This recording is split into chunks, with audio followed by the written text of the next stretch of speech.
I was just alone in this compound with this guy, patrolling my house with this antiquated AK-47. It was just bizarre. There's a violence against black bodies. Somebody like myself who was almost murdered by the police, myself and my family.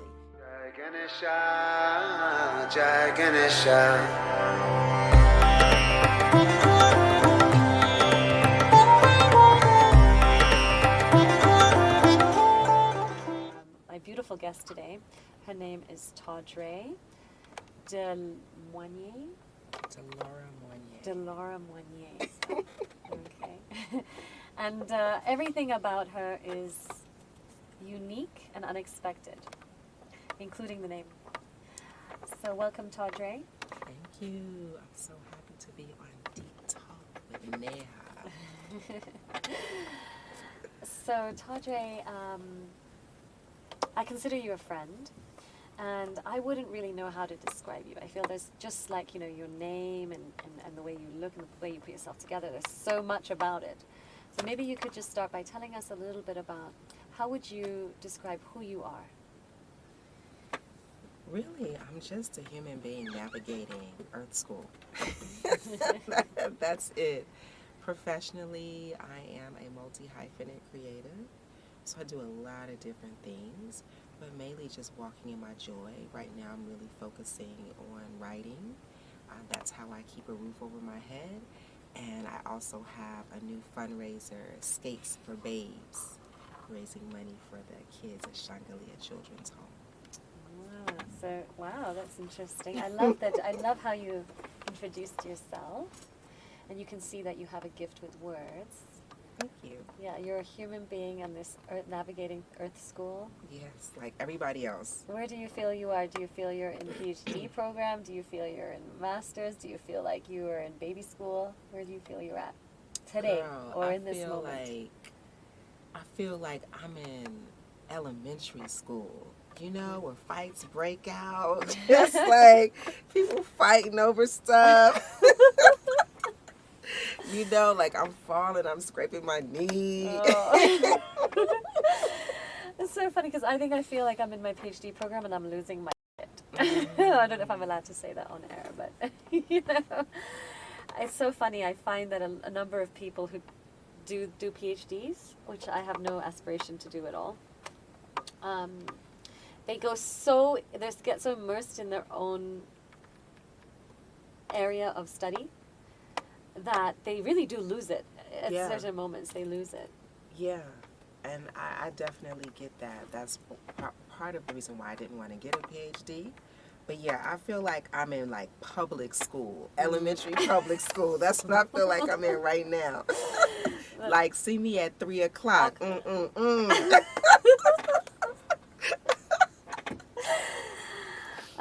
I kind of want to know why. What's going on that you're feeling like that? I want everything to go smoothly. And I want everything to go as I planned it, as I think it should go. And it's not. Like, that's just not how life works. And so I'm just like getting knocked back, just trying to, gather my footing. You know what I mean? Just checking out, like, can I sit with the cool kids? I don't know. Like, can I try it over here? Maybe they won't accept me. It's just, it's so funny. I feel like you kind of lead the cool kids. But maybe you just don't know that yet, so there's nobody around you to lead. But when you realize that. Yeah. That's actually been a really interesting part of my experience, because I've been the popular kid without trying. But when I say like the cool kids, I mean just like trying new things, expressing myself in ways that I haven't before. And that leads me to, if anybody follows you on Instagram or YouTube or any of your social media platforms, I definitely noticed, I see that you are, an adult human being, a fully adult person, learning to rollerblade with a bunch of kids who are like 9 and 10 years old. Yes. And you're like the only adult in sight. Exactly. And I saw, did you learn from zero? Because I saw you doing ramps. Yeah. I saw you flying just last week. I'm like, did that happen in a month? What was that? No, okay, so I've literally been roller skating since, I don't know, I was like 6. Okay, You know, all I right. had the little plastic quads, Mhm. you know, and then in law school I got into the inline skating on the streets and on, you What's know, inline skating? inline is with the wheels that are In one lined line. up in Okay, one line. so like a rollerblade. Or they, what do we call them? Blades, Rollerblading? yeah. Yeah, so I started doing that in law school, and I just kind of never stopped until I moved to East Africa. I sold my skates. They were cheap anyway. But I used to rollerblade all the time from like Venice to Santa Monica because I'm from LA.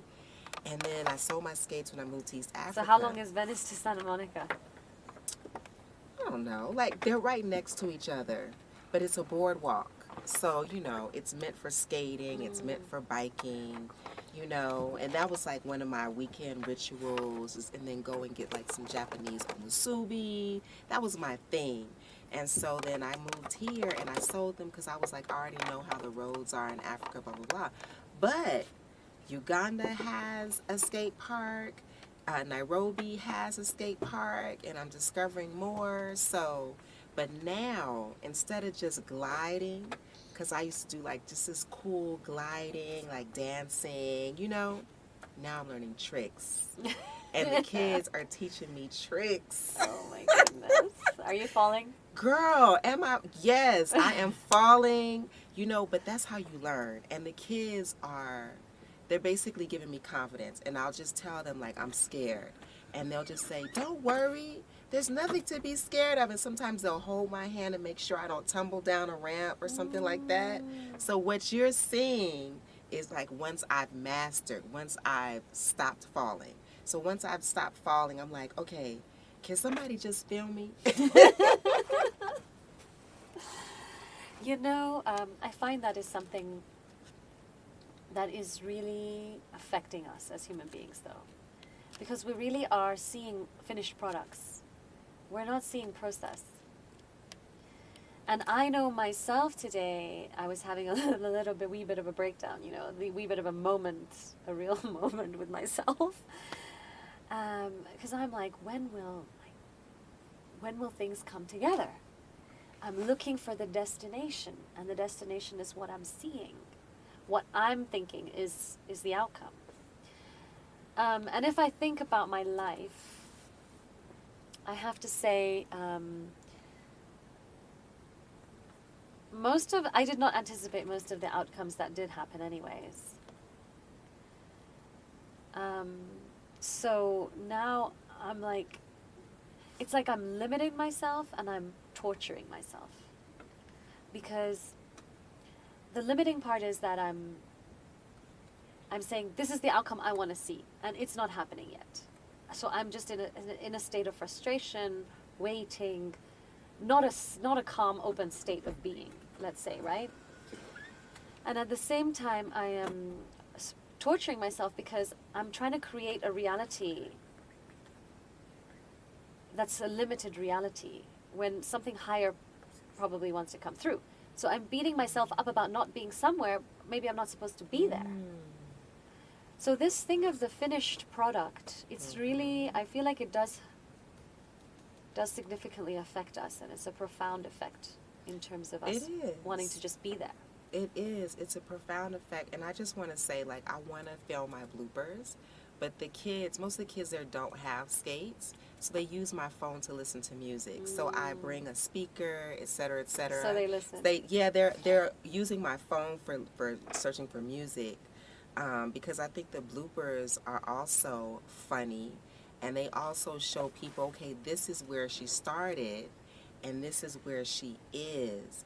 But I want to go back to what you said about you can see the finished product, or you can see the outcome.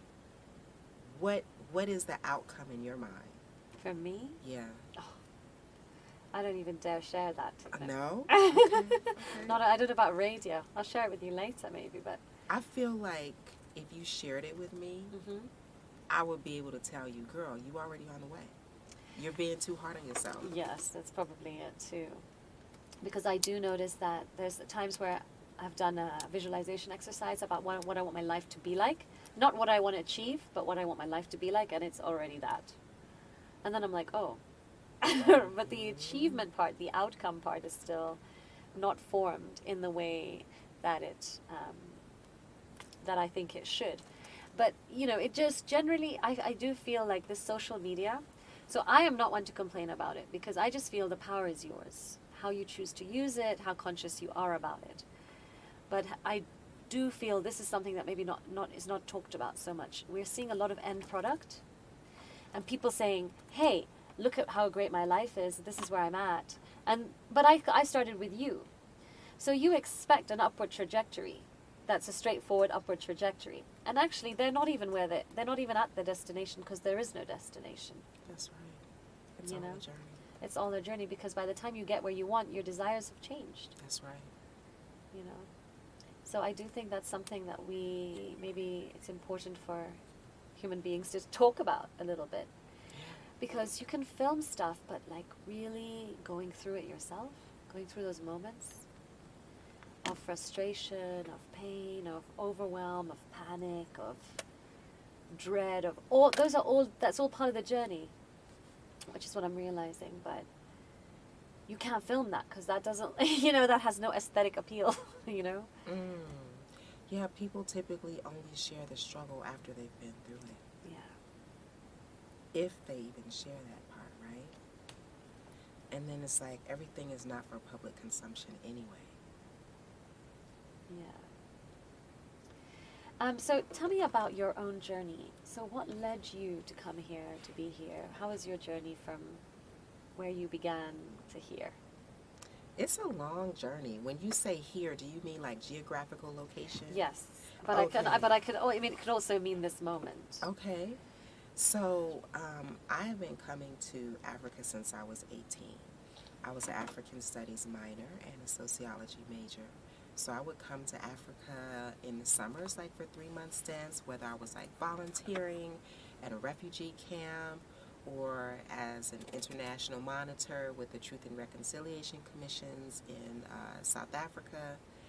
And just to fast forward, I woke up one morning and I was like, I'm still in the U.S. This is not what I had planned for my life. This is not what I wanted. I went to law school. My specialization was in international human rights law. So I also worked with USAID and the Peace Corps in Namibia as a teacher trainer and a community developer. And then I looked up and it was like I was doing online styling for a startup in Santa Monica. That's not how I had planned my life. So I ended up coming into a little bit of money, ironically, as a look-alike model for Lupita Nyong'o. Oh, wow. Wow. I know. I happened to be like the only model in the room who resembled her. And I had really short hair at the time, so they were like, hey, I came into a little bit of money and that modeling gig, and I took that money and I went to Zanzibar, Tanzania. And that was in 2017 for my birthday. And you know, whenever you go someplace super fabulous, you be trying to figure out, how can I make this my everyday existence? So I came back to the States, and that's what I was thinking about. And then it wasn't long after that that this job where I felt like would be my home, like my forever job home, they laid me off. So I was kind of half-assed looking for work, but didn't want more of the same. Lots of microaggressions as a black woman, just working in America, period. So I decided to move to Zanzibar. And Zanzibar was supposed to be my forever home, so I sold all my shit and I just kept some clothes and just moved there. And one of the things that I wanted to do was to continue to produce this show, which was about international travel and fashion. And I was like, I'll already be on the continent, I'll already be in an international space, this will be easy for me.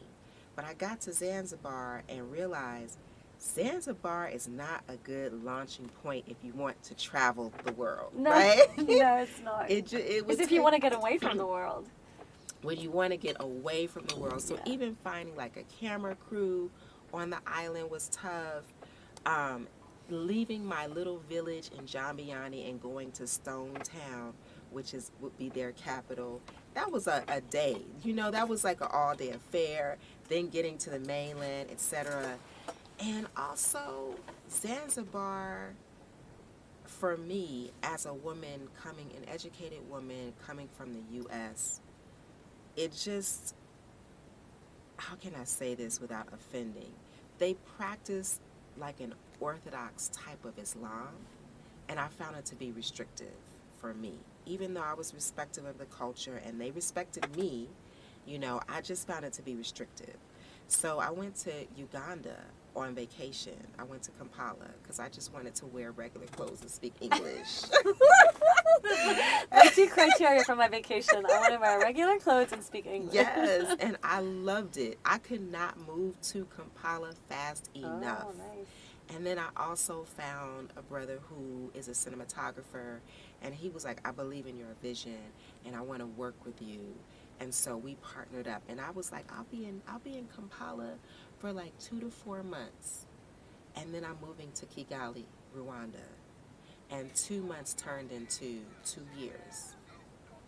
Then I came to Nairobi just for a break while I was living in Kampala, and I met a sister from Uganda. Shout out to Jita Kavuma. And she was like, you know what? Let me show you my Nairobi. Because I had been to Nairobi before, and I was unimpressed. But she showed me her Nairobi, and I was like, oh, yeah, I'm moving here. And to this day, I have not been back to Uganda. I had all my stuff What was it shipped. about her Nairobi? We were doing yoga in Karua Forest. She was taking me to her favorite restaurants. She lived walking distance from the Arboretum. You know, it was just a really nice experience. And basically, I shipped my stuff, what I had left in my dad's garage from LA and what I had left in my apartment from Kampala, and just stayed. So You brought it all here? I brought it all here. And I've been here for like a year and 7 months. And fingers crossed, you know, maybe a little bit longer. Hey. Or fingers crossed you go somewhere else and find that beautiful, like, I have to move there. You know what? I think Kenya's home. Because the other thing about Kenya, right, me being a California girl, number one, there's the urban green spaces, right? Number two, the ocean is just an hour away by flight. Beautiful ocean too, right? It's the Indian Ocean. One of the world's, I think it's the best ocean in the world. Yes. It's the warmest. Okay. You know. I chose right. Right, well, I really want to talk a little bit about this microaggression, but I think we're going to take a little bit of a break, and then we'll be right back after that. Let's get into a little bit of this, what you call microaggression in the States. Yeah. All right, we'll be right back. Stay tuned, www.iconradio.co.ke. To me, a very unique flower in this garden. And a flower that really does shine out from all the other, how would you say, nature. Thank you. And in the break you were telling me about some modeling that you were doing. And how your roommate was actually like a proper model, but you'd get a lot of gigs compared to her. And I was saying it's your essence, it's your energy. Yeah. So Toddre, I want to hear a little bit about the States. I want to hear about what was it like to grow up there? Your experience, because I think the whole world is fascinated with America. And there's a reason, I think. I think America has incredible energy. It has this energy of doing that you can't compete with, to be honest. And there's a dynamism in it, and there's a not chic, I would say slickness, like there's a style, very stylized society. They have a word for everything, every kind of play and every kind of game, they have a specific word, you know what I'm saying? So they are really creators. So there's so much about the States, but there's also, if I look back at when I grew up dreaming about doing a road trip across the States in a van, you know? And like just seeing all the different towns and all of the different crazies, you know, like the biggest turnip in the world and then line dancing somewhere. Like I was interested. I was like, this is a fascinating, wow, what an amazing experience, right? But now now my perception of the States is I'm scared. I'm married to an African man, to a Kenyan man. I am afraid to go there because I would be afraid for him.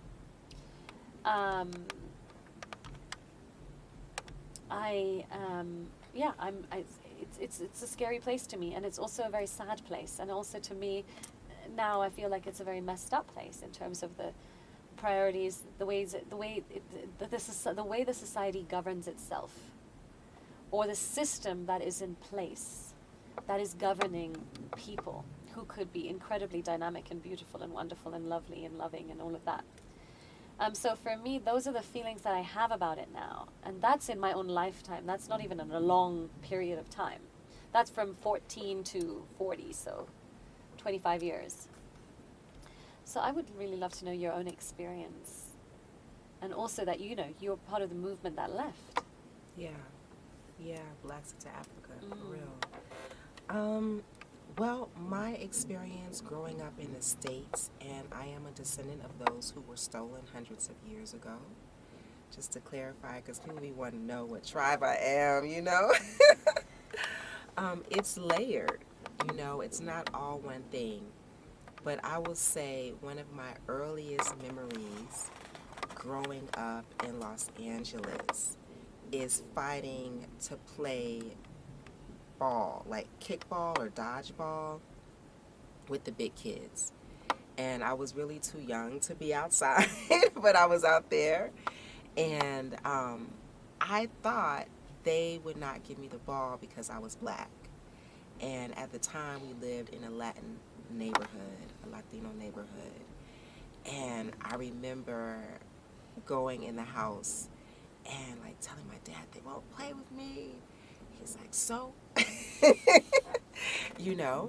And I think it was more so about my age than it was about my race, But that, and being so young and having that be like my go-to. So there's gaslighting there. What is gaslighting? Gaslighting is when you're experiencing a certain thing and someone tells you you're not experiencing it. So something my dad used to say is like, you're pissing in my hand, but you're telling me it's raining. That's the epitome of gaslighting. Growing up in Los Angeles, I've never felt comfortable there. Ironically, the thing that made me so uncomfortable was the dichotomy between the haves and the have-nots. One of the things or the pastimes that my mom had was we would get in the car and we would roll through Mulholland Drive. We would go to very wealthy neighborhoods where you don't see anybody on the lawn and you wonder, do people even live there? But she loved doing that. I guess like visioning is what you would call it. And so you've got the Will Smiths, right? And then you've got everybody else. But the wealth is really in your face. It's not like growing up in other parts of the world or even the country where everybody around you is pretty much like you. So that was one of the things that made me really uncomfortable. I feel like I had a lot of opportunities because I can't deny that, I'm a lawyer. I can't deny that, I was an athlete in college. I can't deny that I made a pretty good living, that I was safe, Those were also parts of my reality. But earlier you asked me about microaggressions, and I think this is something that speaks to our existence as non-white people in a country that is predominantly white. One of them is that wearing my hair like this, wearing my hair natural, can really preclude me from employment. In fact, it has. There are some organizations that would love to have someone like me, and there are most that are scared of someone like me. So constantly fitting into this box. And then when you say to yourself, well, I'm not going to do that, then that's like stepping out on faith, and that's creating another reality. Like I have a sorority sister who's on television, and when she decided she wanted to wear her natural afro textured hair, she had to get permission.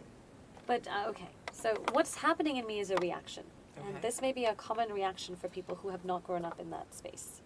So I don't mean to cause any offense to anybody's experience, but I just want to share the reaction. So for people who are listening who have the same reaction, they're also going to get a response to that. So for me, I'm kind of like, well, there's microaggressions everywhere in the world. There's microaggressions for women, for height, for race, for your accent, for your smell, for how beautiful you are. So, part of me is kind of like, is there a little bit of a victim discourse that is not helpful? Because all of us are going on judgment. All of us are interacting on judgment. You know what I'm saying? So I might hire you because I like you more than somebody else, but it doesn't mean you're the best person for the job. But I like your energy. But was it a fair choice? Question mark, you know? What do you feel about that? I think that that's part of the struggle. You know, there is unfairness everywhere. But why we're here and why we're fighting and why we're having this conversation is because we want everyone to be able to self-actualize, right? And so for a group of people who have been historically marginalized, who built a country, not just with our hands, not just with our bodies, but also financially. So we're not putting up with that anymore. You know, time's up. So people all over the world, regardless of where you are, if you're short, right, if you're a woman, if you're Muslim, et cetera, et cetera, et cetera, we're rising up to create a new reality. So you would extend your struggle, the struggle of, let's say, the Black American, although it's not you personally, of course, but let's just say a general struggle, although, of course, there are probably many movements within that struggle, and they're all diverse, but you would extend that to everybody who is You mean not saying that, like, no one's free until we're all free? That type of extension? or saying that no one's free. Yeah, I mean, there's that as well, you know, and something like my hair, that's something that's really, really trivial, right? However, because what we tend to do, what we've done historically is we wear wigs. We wear wigs to the interview. We wear wigs until we're done with our 90-day probation period. And then boom, then we take that wig off, right? Right. But then that's for the lucky ones who've been able to get an education, right? By the way, African American women, we are the most educated contingent or populace in the United States. Really? Yes. Wow. And we still struggle getting hired. So we know about the name discrimination. Definitely my generation, who are the children of those who fought for freedom in the 60s, we have all of these exotic African names, right? Yeah. And then my generation in turn, what we've done is we've given our kids names like Brittany and Ashley, you know, to try to mitigate that discrimination. However, you know, there's also this, the death. You know, there's the violence against black bodies. Somebody like myself who was almost murdered by the police, myself and my family. So that's the reality, and that's the fear that you speak about, you know, wanting the fear of bringing your son and your husband to the United States. That's a real fear. And I don't know any black man who has not experienced it. And the first time I experienced it was sitting in the passenger seat with my father. What happened? Speaking of hair, we were coming out of the parking lot of a shopping center, and my father turned right, and the cops were there, and they stopped him, and they told him that he turned left. And it was impossible for us to be at that specific geographical location if he had made a left turn. And so they told him, sir, do you know why we're stopping you? You made a left turn that was an illegal left turn. And me, being naive, no, he didn't, you know? And my dad was just like, Yeah, hush. don't say anything. And later on, he explained to me what happened, and he said, you know what, if you're ever accosted by the police, just agree, do not argue. And, you know, you're looking at me, I'm 48. My father in his 30s looked like a very young man, right? And so they were pulling him over just to harass him. And so these are the things that middle class, educated black people, upper class, educated black people have to deal with. Those who are lower class, who exist within lower class areas, like we like to say the community, the hood, the police presence is constant. And I happened to be in Kampala, Uganda, when they had their most recent elections. And I live in the neighborhood next to Bobby Wine. So Bobby Wine, his headquarters were in Bukoto. Was that Bukoto? No, that was Kamwocha. And I lived in Bukoto. So I would pass through Kamwocha to get to wherever I wanted to go. And I would see the constant police presence and the brutality and the tear gas. It was very triggering for me. It reminded me of being back home. And I said, that's how we are perceived, as enemies of the state, just being. And how do you feel about it? It's fucked up. I mean, you know, it's fucked up. I happened to be in Kampala during George Floyd and really the heightening of the Black Lives Matter movement. And I was feeling like, why aren't we doing anything here in Uganda? We are always riding for Africa. How come Africa's not riding for us? It was a very tumultuous period for me internally, and even for my homegirl who grew up in the States yet is of Ugandan descent, and she was in Kampala with me at the time. She had the same questions, she had the same angst. But then I really had to come to the understanding that you cannot protest in Uganda. Like, you cannot go out with a picket sign and protest. People are like, there's Black Mamba, right, which is this special military force that comes out, and they're like, they will beat anybody, even your grandmother, right? So there's a freedom there that I hadn't considered that we have in the States, right? We do, if we get the right permits, we do have the right to march peaceably. It may not end peaceably, but at least that right is there. So, and then there's also the brainwashing that, you know, some Ugandans really tuned into this really right-wing conservative media. And so they feel like we bring it on ourselves. So because Black Americans bring it on themselves, why would we put our lives on the line to protest on their behalf? So there was that piece as well. Yeah, I know there's a lot of tension actually between Africans in America and African Americans or Black Americans. I don't know what's the right terms to use. In terms of being quite diverse in their views, both political and social. But then there's this very complicated relationship also, I feel, an interesting and potentially, if the dots are connected, powerful relationship between Africa and Black America. I would push back against that statement. There's this whole like Ado situation, Africans, descendants of slaves, and then there's other Africans in what we would consider in the diaspora from the Caribbean, from the continent, from Latin America. I don't experience that, you know. I've never had that. I've never experienced that reality, What, that conflict. The conflict, okay. I've never experienced that conflict, especially like with first generation Africans in the States. I haven't experienced that. The only thing I would say I've experienced like that type of chasm would be from, let's say, Ethiopians in Washington, D.C., because there's a lot of them there. They're like the second Okay, so there's LA is the first largest concentration of Ethiopians in America. Then there's DC. But because DC is so small and concentrated and they tend to live in a certain neighborhood, there is that like what is going on? But like Nigerian Americans, Ghanaian Americans, Liberian Americans, like I've never felt that. In fact, my closest friends in the States are African. However, I don't want to dismiss that other people have experienced that reality.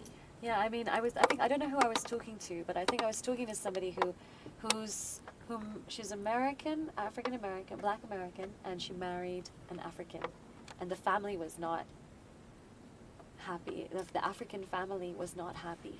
They wanted her to rather marry an African rather than an African American, and there was a lot of discussion. There was some discussion about perceived features of Black American society and the differences between Africans living in America. For sure. There's a lot of stereotypes. Yeah. And the stereotype, I've definitely heard that the stereotype of Black American men is that they don't take care of their families, they abandon their families, etc. Now, in the U.S., we have a higher percentage of divorce across the board, regardless of ethnicity or race, right? However, African American fathers are more involved in the day-to-day lives of their children, even when they live outside the home. And that's a stat. So there's this perception of African Americans. And it doesn't add up. And it's not the reality. So based on that perception, of course you wouldn't want your daughter to marry someone who you think will ultimately abandon them. So after I graduated, I left the man. It's terrible. I left the man. Actually, I left Colorado before I graduated. I was so tired of the racism that I was experiencing in Colorado. Colorado was extremely white at that point in time. And I moved to DC because DC was like the Black Mecca, right? And I got to DC and I couldn't get hired for more than, $20,000 annually. Oh. Exactly. That's like McDonald's salary, right? Oh my God. And I was like, I have law school loans that I need to pay, and all of these organizations I had read about that was doing great human rights work, they were not interested in hiring someone like myself who was interested in doing amazing work. So I would have these informational interviews and I would go in and I would just see white kids running around playing games in the office. No, and they're all like 20-something. Right, you know what I'm saying? And I was 24 at the time, but I was serious, you know what I'm saying? And so, long story short, I went to one office and they were like, well, everyone in here has done Peace Corps. Have you done Peace Corps? You've got a lot of experience in Africa, but none of it has been long term. So I signed up for Peace Corps so I could get a job at 24, and I was not trying to spend another 2 years paying my dues. Anyway, this is how the universe would have it. They placed me in the most remote location in Namibia. It was actually against policy for a woman to be that remote. And it was like a pseudo village called Okongo. There was no telephone service. Of course, there was no internet. On the weekends, everybody would leave this pseudo village and go to their farms. So I was just alone in this compound with this guy, patrolling my house with this antiquated AK-47. It was just bizarre. But in that time, in that boredom, I had time to dream and I had time to read. And I was so bored one day that I literally followed a scarab in the sand, like a what do we call them, dung beetles? I followed him for miles as this dung just got bigger and bigger. Wow. That's how bored I was. And a friend of mine gave me a book called Women Who Run with Wolves. Yes, I know that book. And something else happened that was pivotal. But I went to sleep and I woke up remembering this dream of me owning a women's shoe store, and that it was called Wild Women Wear Red. Ooh. And so within 2 weeks, I was evacuated from my site because of the civil war in Angola. So the U.S. ambassador, he had mandated that any American within 11K from the Angolan border be evacuated. I was 7K from the border, but I didn't know it. All I knew is that people kept telling me, don't go for long walks in the forest. I thought they were talking about like rape or whatever. They were talking about conflict. Yeah. So I hated that assignment and I hated being there. So when they came to get me, I had to like conceal the smile and the laughter. I was like, I'm ready to go. Okay, so I was supposed to be there for 2 years. I was there for 9 months. Okay. I went back to the U.S. I had a fiance there, different guy from undergrad, but I had a fiance there waiting for me. And I told him about my dream, actually, when I was in Namibia, and he was like, that's interesting because me and my homie, we always said we would open a shoe store. So he and I worked together in opening the shoe store in Washington, D.C. So when you ask me, like, how did that come to me, that's not something I was cognizant of when I was in school, but it was something that was gifted to me. The idea of a shoe store and also the name. And when I tell you it was all easy, there was no hiccups. There were no problems. My shoe store was the #1 shoe store in D.C., Maryland, and Virginia. Damn. Like, so it was just ordained. And from there, and we got like awards from the mayor and different organizations. So from there, it just progressed in terms of fashion. So people would come to me and they would say, I have this event to go to. Can you style me? You know? That's just how it evolved. Uh-huh. And it really, does it give you that joy? Does it give you... It does. Working with color, I'm more of a curator. I thought at a certain point, like, I'll be a designer. So I went to school at London College of Fashion just for like a little summer workshop. I realized I'm not a producer. Yeah. I don't have the patience for that. But like spotting something that is gorgeous and colorful and lights people up, searching for beautiful things and then showing them to my clients, seeing something like, I know NEHA would love this. Let me get this for her. That brings me joy. It's funny what makes our souls sing. So different, right? Things that make us, and again, if we think about what the outcome we envision at the beginning, and then the journey is everything, really, isn't it? Because with the journey still continuing, even now. I want to ask you a little bit about this black sit. I want to go back to it because it really is something important, I think, which I don't think a lot of Africans know about. I certainly didn't. Black sit to Africa. Does anybody know what black sit is? Break, let me just rewind a little bit. So in the break, we were talking about, because what I do is spiritual political philosophy. I look at the political phenomenon. I'm really interested in what's going on, but understanding the spiritual cause and path. I'm not interested in knowing who's going to be the next president. I'm interested in knowing what are they doing spiritually? Why are they here spiritually? To do what? And they don't know that and they don't think about that, but everybody is part of spirit. So everybody's doing something with it, right? So we were talking in the break about, you may want to record this one, but like what we were talking about in the break is that Africans were enslaved. I've learned something today. Africans were enslaved and were taken to different places in the world, a lot of them in America and the Caribbean, and then South America, mostly in the west side. Mostly to Brazil. Oh, mostly to Brazil. Yeah. Most of them to Brazil. Yeah. The lucky ones, maybe, or I don't know. Lucky. The luckier, let's say, rather than ending up in this. I mean, Brazil seems so exotic and beautiful. But anyways. Oh my God, their racism is worse than ours. Really? But continue. Okay, we're gonna have to do another show about that, because to me, I just imagine them all being brown, to be honest. But okay, so they were taken there, and so Toddre thinks about why. What was this? And it's a spiritual question. Why? Why were they? What was the bigger picture thing, phenomena, that created that for what purpose, right? And her thinking is about, well, they were taken so that they could spread certain information. You can talk about information, you can talk about DNA, because DNA is where information is coded. You can talk about energy, you can talk about consciousness, doesn't matter, all of it.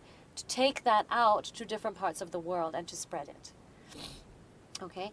And what's funny is I see the other side of it, which is, it's information could be also a figure eight, which is infinity. So there's one side and then there's another side, right? I see that they were taken there to gain certain information or energy or consciousness, and then potentially come back to Africa to activate that here. You know? And that is Black Sit. Okay. But does it have to do more research on it? This is all just intuitive analysis. This is not researched for me, you know? That's so interesting. I've never thought of it that way. So Black Sit is a play on the word Brexit, right? Separation. With the word black. Right. So there's a movement happening, specifically, I would say, with middle and upper class Black Americans who are like, fuck this shit. We don't need to be here, and we have other options. And so we're actually Black sitting all over the world. However, my show is really focused on Black sitting to Africa. 54 countries, pick one. Yes, so Toddre does a podcast on YouTube, and it's called Black Sit to Africa. Because they don't deserve us. That's it. That should be my tagline. Is that your motivation? Is that what is it that you really feel about this whole thing? What I really want, so globally, what I would love to see, one of my dreams, is that every living being be able to self-actualize. Black Sit to Africa is about people of African descent being able to self-actualize. Whether you're somebody like myself, who is a descendant of those who were stolen, or you're somebody who is from the continent, but you're now in the global north making your point. Bring that back. And why is it that you are so, what is it that you feel, what is it that motivates you? Because you're motivated to call people here, particularly. Why? I don't really know why. I was just thinking, like, I've always felt a connection to Africa.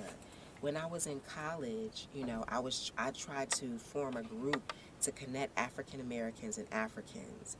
And, neither one could be bothered. Like, I just saw us passing each other on campus and not really getting each other. And then, Black folks was asking me, like, these really ridiculous questions about Africans. And Africans on campus were mostly grad students. They were older. They couldn't be bothered with younger undergraduate students. And so I'm like, why did I feel called to do that? But I will just say, like, I've been coming here since I was 18. So I feel like I have a head start on understanding what it's like to exist in Africa, in different parts of Africa, versus someone who only sees Africa on the news, who may watch Nollywood, who may have like a Nigerian American best friend that they grew up with, but all they know is the food. All they know is their best friend's name, but they don't know nothing else. So if I say Black Sit to Africa to that person, it's like, am I going to be living in a mud house? Do they have internet there? Despite the fact that we have Instagram, you know what I'm saying? That reality is not in their feeds. So I feel like I'm a really good person to speak about this versus someone who, this is my first time to Africa and I've been here for a year. I mean, that's a valid standpoint too, because these people are like, I feel free here. There's a certain freedom that we have here that we don't have in the States.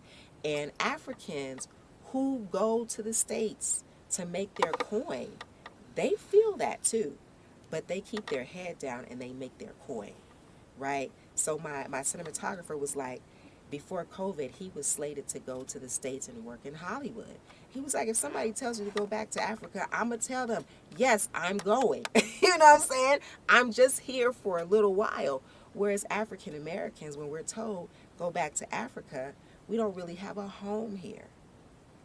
Outside of a couple of countries, like Ghana's giving us citizenship, Sierra Leone, etc. And that's like one of my beefs. That's one of my beefs. Like, no one came to our aid when we were there.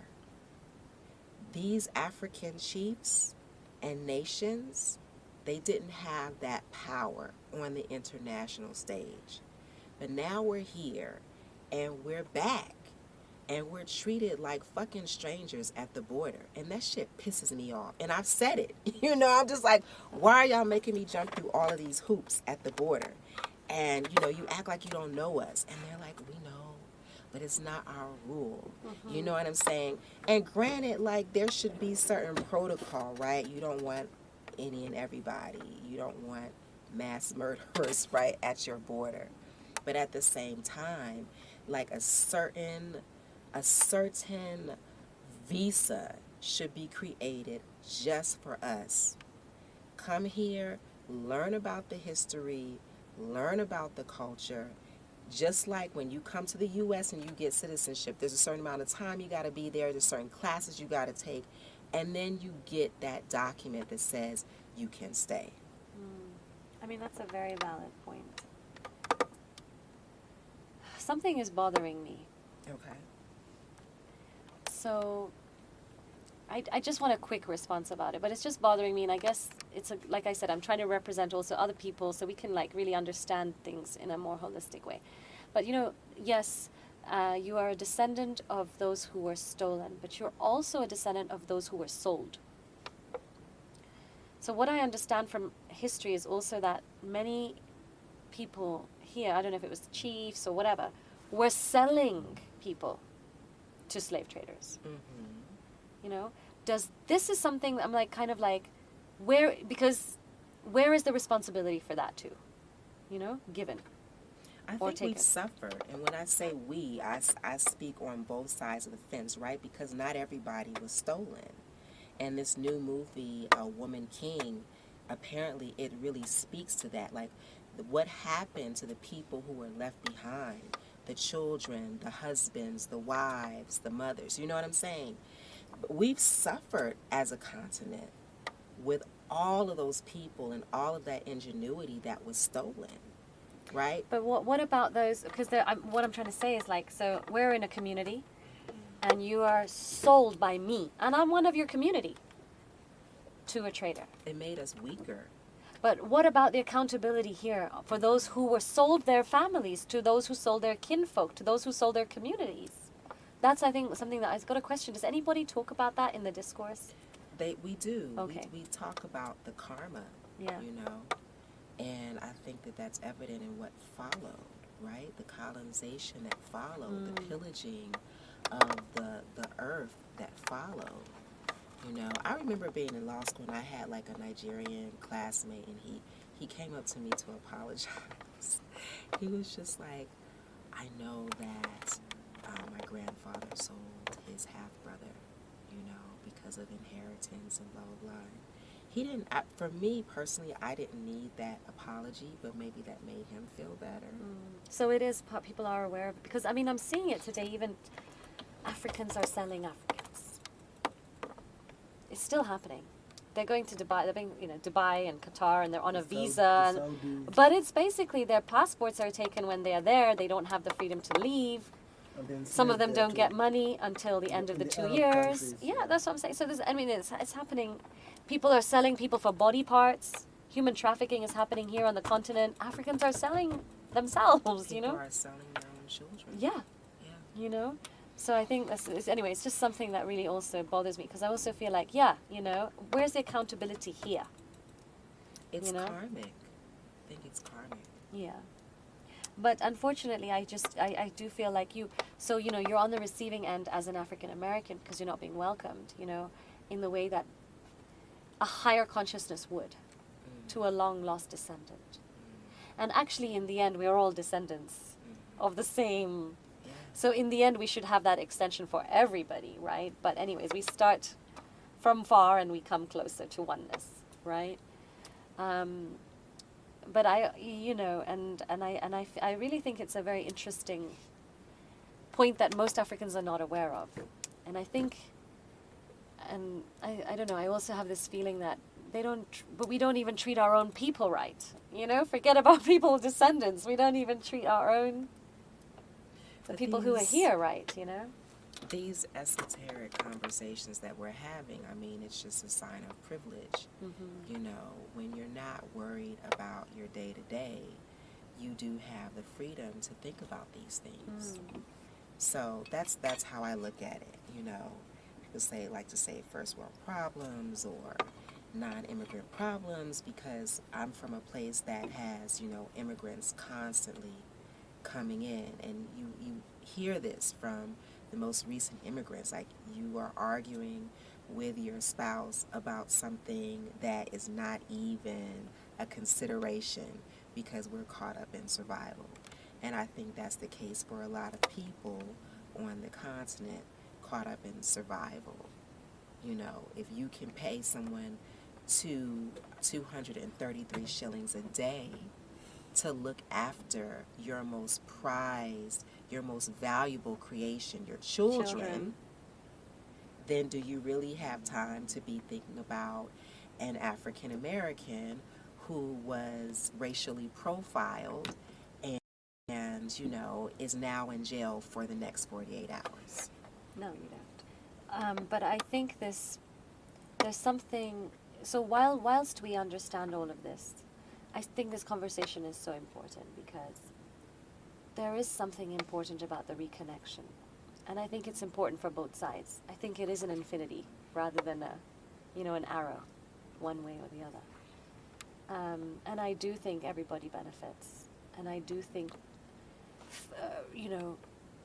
reconnecting those energies is reconnecting something that it has taken its time to go out and to come back, So I think, isn't it interesting that you studied human rights law, you did not like your Peace Corps stint, and now it's interesting because what you're doing with Blacks, it is kind of a human rights issue, isn't it? Exactly, yeah. And what I learned in the Peace Corps is that, anyone can do community development. Anybody can start an international development organization, right? It just takes resources, you know what I'm saying? But number one, find out what the community wants before you jump out there and say, we're going to do this for you. Because what I've seen is just like, I think that you need a borehole. Mm-hmm. But because you may feel like... And even more sinister is because I have a borehole company. It's even worse. Yeah, I've got a borehole company, and the the government will pay, me $20,000 to dig a borehole here. So it's even more sinister than even what you saw at 24. And I was in that industry for a long time. Mm-hmm. So yeah. But connecting energies, like you're looking at things from a macrocosmic perspective. I'm looking at things from a microcosmic perspective, and maybe I need to get on your page, because the countries that I've traveled to are countries that I've been led to, and not necessarily like I'm ticking off because I've got this magical blue passport, I can go anywhere. I also feel like I'm reconnecting my ancestors. Like I was trying to leave Uganda, and something would not let me leave. And I really think it was the ancestors. Energy, yeah. They needed something to happen before you left. Yeah. Quickly, before we go, how does it feel? You said some people are coming here and they're feeling... How does it feel for you? What's your feeling here of being here, of living here, compared to your other home, your second home or whatever? My passport country. Yeah, passport country, yeah. I feel free. You feel free. And it's a freedom that I didn't know I needed living in the U.S. with all of my things. Certainly I felt the micro and macro aggressions. Certainly I felt like I should be further ahead given my experience and my education, etc. But it's a freedom that I didn't know I needed But I'll also speak about this as well. I'm conscious of the fact that it's not necessary for me to be involved or intelligent and cognizant of the political process here. I have the luxury of tuning out. And as non-PC as that sounds, I know it's a luxury, but it feels so good to not be caught up in tribalism and politics for once in my life. Because in the States, we call it racism. But at the end of the day, it's tribalism. You know what I'm saying? So to be able to check out from that is a luxury. And it's good for my mental health and physical health, really. I think tuning out means actually doing something about it. So you may think that it's a luxury, but I think tuning out means not giving any energy there. When you're not giving any energy there, you're not helping to grow it. So I have a reading here, and this reading I feel is for the world, and in particular for Africans and African Americans, people of the descendants of Africa, which is actually the whole world. The whole world is descended from Africa. But especially for those who are in this lifetime directly descended from Africa. So what I'm seeing is that the time of the ruler has come to an end. The time of those who were in power has come to an end. And is ending. Not come to an end, but is ending. And that now the doors are open for those who used to be in the low positions, in the humble positions, in the service positions. That the energy of those who have been in their lifetimes, taking on menial duties, that the doors are now open for them.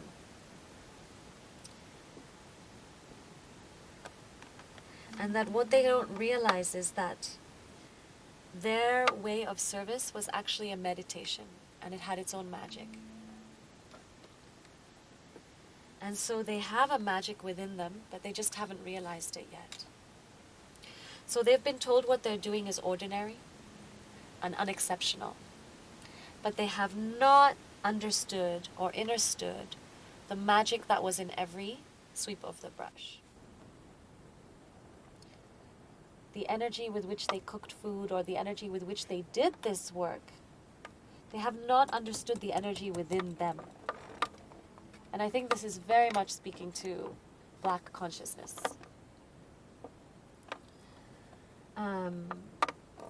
So it's important to start to awaken to the power within, regardless of whether your life seems powerful or not. And that the time of simplicity is beginning. And that simplicity is incredibly powerful and magical. And that time is breaking down. We are no longer in linear time. And it's interesting because an African philosophy is that time is circular, not linear. And that we are breaking down this old way of thinking, of being, and of doing.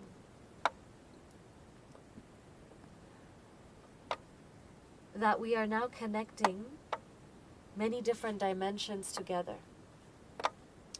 For example, looking at the spiritual cause and effect of the exodus of the movement of the African peoples from the continent and to the continent, that in itself is breaking down time. Because it is connecting to different dimensions of information, not the linear, three-dimensional material space of information. So we are starting to make dots. Dots are starting to connect, and energies are starting to connect across time and through different dimensions. And so that is basically what's happening with the breakdown of time. And so we no longer have to go through a long path to get where we want to go. that change is possible in an instant.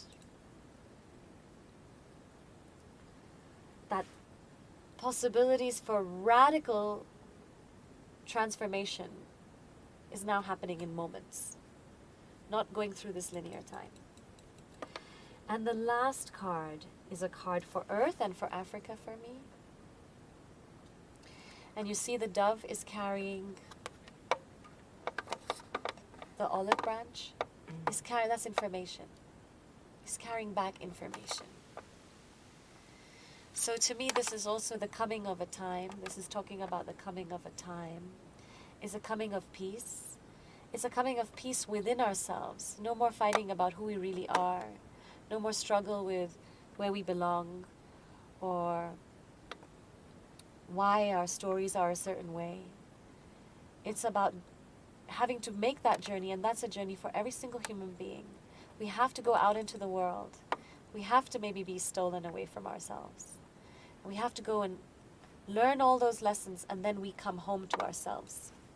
Because if we don't learn maybe those lessons, if we don't go away from ourselves, we cannot return to ourselves. And that is probably, this, to me, the cycle of time. If you look at the story of Adam and Eve, if you look at the story of the cycle of creation and destruction, and the rise and fall of civilizations, and the different changes in ages, there's always been a moving away and then a returning home. So to me, this is also about the coming home. Maybe we talked about Blackset, the coming home, but is the coming home to me of Africa to herself also. And then I have 2 additional cards. This week they came in different, usually I do 5 cards in a reading, but these 2 came separately. These 2 are Chaos and Conflict and the Fates. And what I'm seeing is that every individual, in order for this to happen, what is happening is that every individual is going through chaos and conflict. Every individual is breaking down what is not true for them and who they are not. And that is a process that does not necessarily feel good because it's chaotic and conflict, and it's full of conflict.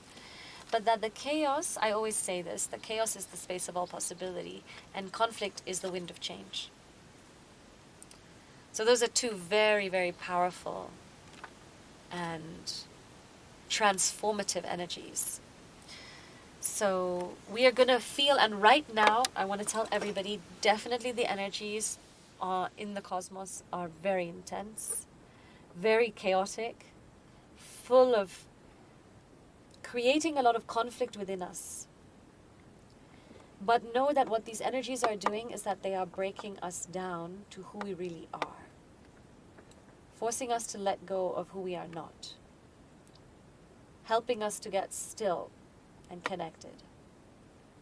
Because it's only when times are very intense that we really get focused, oftentimes. And the last is that, this is interesting, this card came out, the only human was featured, look at her, you know. And this definitely to me is a race, we can call it an interstellar race, a race of beings who are not of this planet, who are full of joy and celebration and vitality and vibrancy, who are full of fun and energy and magical energy, and everywhere they go, it's celebration and fun and joy. And joy is a big part of their energy and vibration. So I definitely feel that relates to who you are. I have another friend who also is like this. But I also feel that after this chaos and conflict is a coming home to yourself again, is an enjoyment of who you are, and that your fates now align after this process. So that everybody, we have to go through these to get to this. And that this is what is happening on the global stage. And in particular, I feel, because I do also feel, even in some of the spiritual discourse that I've been currently listening to, there's a whole big hole about what Africa's role is in the transformation of the consciousness of Earth and the galaxy and the cosmos. And so I feel maybe part of my mission is to fill that hole a little bit with these kind of conversations. So that's our show for today. Toddre, thank you for being here. Thank you for gracing us with your presence and your wisdom and your experience. Is there anything you'd like to share with people generally? Just something that you want to say?